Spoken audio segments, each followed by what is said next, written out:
A'udzu billahi minasyaitonir rajim. Bismillahirrahmanirrahim.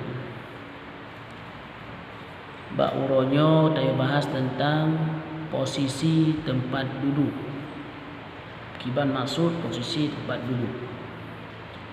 Wa yanbaghi li talabil ilmi alla yajlisa qariban minal ustazi inda sabqi bi ghairi darurah. Sepatutnya dianjurkan kepada penuntut ilmu agar di waktu belajar jangan duduk terlalu dekat dengan guru kecuali keadaan terpaksa atau darurat.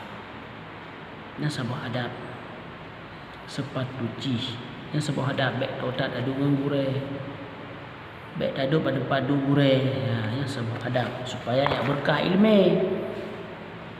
Bal yanbaghi ay yakuna bainahu wa bainal ustaz qadral qausi fa innahu aqrabu ila ta'dim.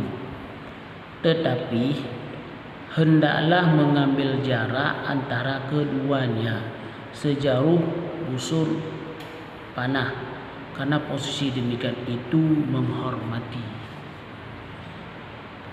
Maka jile kita nyo supaya nyak berkah ilmu kita nyo betapa perhatikan adab-adab kita nyo menggure.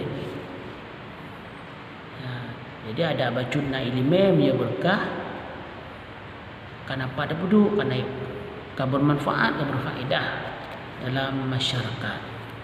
Wallahu a'lam.